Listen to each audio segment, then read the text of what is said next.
Welcome to Heart Nurses, brought to you by the Preventive Cardiovascular Nurses Association. PCNA's mission is to promote nurses as leaders in cardiovascular disease prevention and management.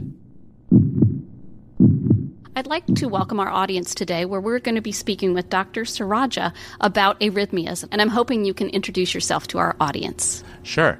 My name is Dan Sorajja. I'm an associate professor of medicine at the Mayo Clinic in Arizona. I'm the program director for the EP Fellowship and the associate program director for the Cardiology Fellowship. I'm also the department education coordinator for the Cardiovascular Diseases Department. So we've got a great expert sitting across the table from us today, and we'd like to start our conversation talking a little bit about specific arrhythmias, talking a little bit about AFib and flutter. And I'm wondering if you could talk just a little bit about that for us. Yeah, sure. So atrial fibrillation is probably the most common arrhythmia that we see in America, particularly as people get older. Once people get to about 65, the incidence strikingly increases over time.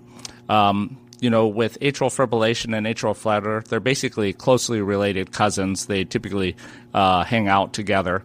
So if you see one, you got to be suspicious the other is around. And we were talking right before we came on air about the elephant in the room when it comes to these diseases. Could you talk about that, please? Yeah. So, atrial fibrillation doesn't keep just company with the atrial flutter. It keeps company with a lot of really bad things. Like there's an increased chance of death. There's an increased risk of stroke. There's a higher risk of hospitalization for heart failure. There's less quality of life once you get diagnosed with atrial fibrillation. And a lot of those are tied to its risk of stroke. The predominant method used to assess a person's risk of stroke is the CHADS FACC scoring system.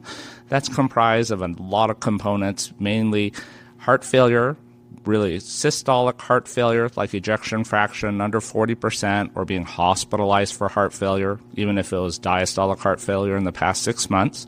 Hypertension, which is like blood pressure over 160 mmHg, or being on an antihypertensive.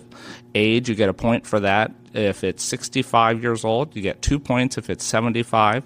Diabetes, prior stroke. They also include pulmonary embolism. Some of us don't include pulmonary embolism as much because we feel that's a right-sided process rather than an arterial sort of side of embolization risk. And then there's also the FACC, which is a new part of the scoring system, which is, are you a woman? Then you would get a point for that. And then if you have any issues with prior heart attack, carotid artery blockage, or peripheral vascular disease, you get a point for that. And we total it all up. And usually if your score is over three or more for women, I should say, we recommend anticoagulation. And if it's 2 or more for men, we recommend anticoagulation.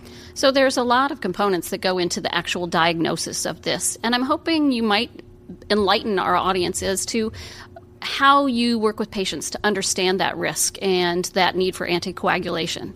Yeah, sure. We do see a lot of patients that have already been diagnosed, but sometimes it is up in the air, and part of the issue is trying to catch atrial fibrillation. Only 20% of people are actually symptomatic for all of their episodes of atrial fibrillation, so it can be pretty tricky to kind of really assess what the burden is. The first place to start is just trying to figure out how often people are symptomatic when they do have symptoms. The most common symptoms, 90% of people have one of 3 symptoms or a combination of, and that includes shortness of breath, palpitations, and fatigue.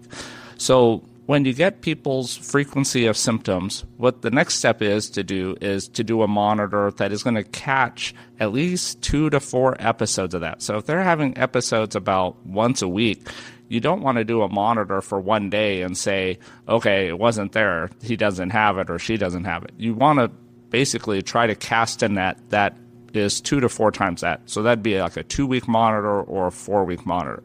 The idea is kind of like fishing. If you went to a lake and you dropped your fishing pole into the lake and you pulled it right back up and you didn't catch a fish, you can't say, oh, there's no fish in the lake. You may have just not fish for long enough. And that's kind of the rule of thumb we employ when we're trying to catch something.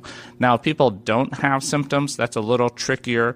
There are a lot of issues with insurance coverage of longer duration monitoring in this country, so you couldn't just go straight to an implantable loop recorder because insurance frequently doesn't want to pay for that, and that's pretty reasonable. So usually you have to start out with a shorter duration monitor, like a Holter monitor for 24 to 48 hours, and if you don't catch it, then you have to think about doing longer duration monitors, which could be a 30-day monitor or an implantable loop recorder.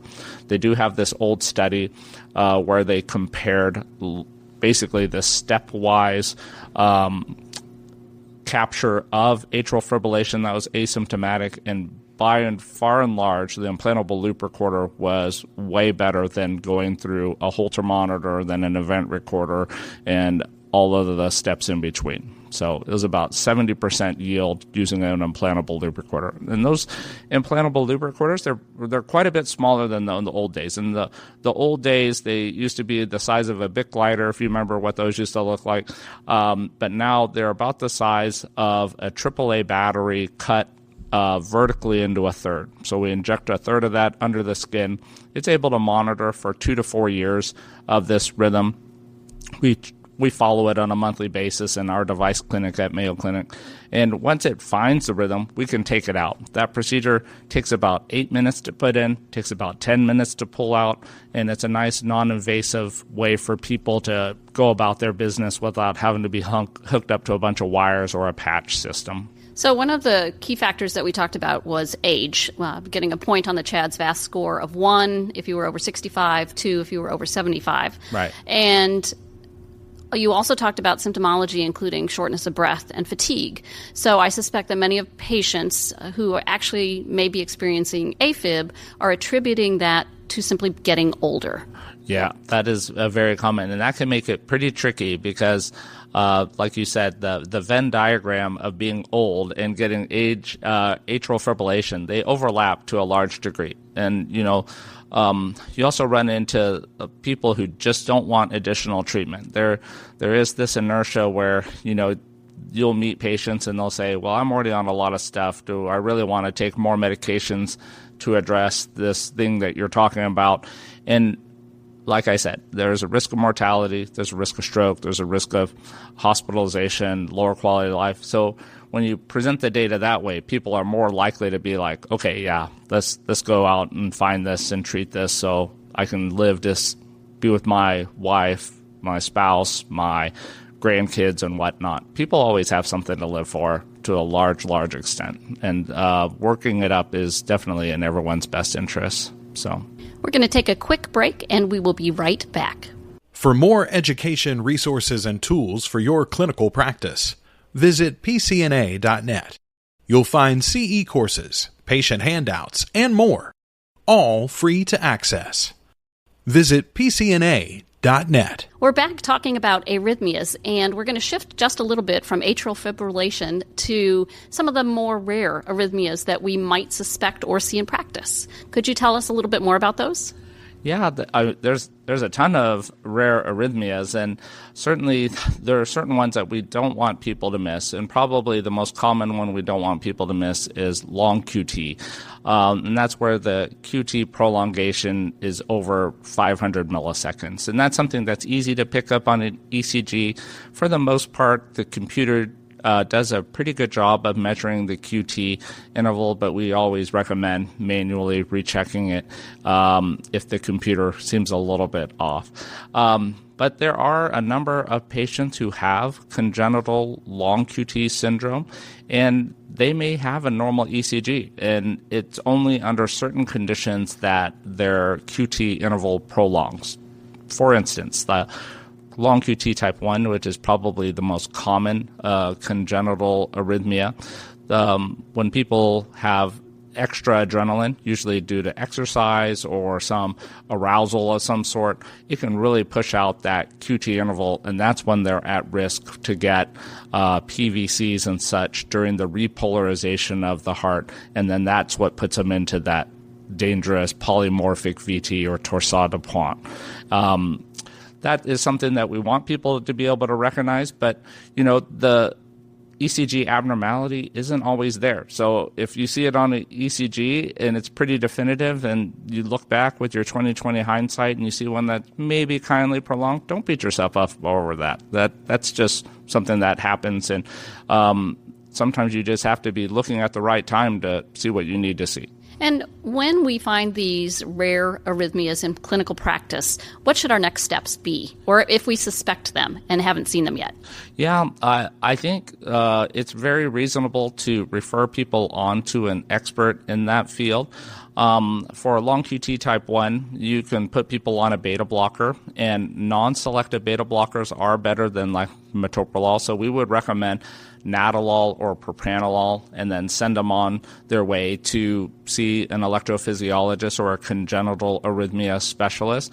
I think most people, like if you likened a person's body to a house, people are pretty comfortable dealing with plumbing issues, but when there's an electrical problem, I think it's totally fine to say, well, let's go get the expert electrician and get this addressed. But there's some steps you can take before that. When you see a patient and you suspect that they may have congenital long QT issue, it would be great to, number one, go ahead and think about referring them to a genetics counselor so they can understand what they may be in store for, the ramifications for their kids or other family members, and then consider waiting to have the genetic counseling done after they meet with that genetics counselor or a congenital arrhythmia specialist. But I think it's certainly pretty reasonable to go ahead and put people on a non-selective beta blocker before you send those people on to meet with those people. Great. Is there anything else that you'd like to share that I've neglected to ask? No, thank you for having me.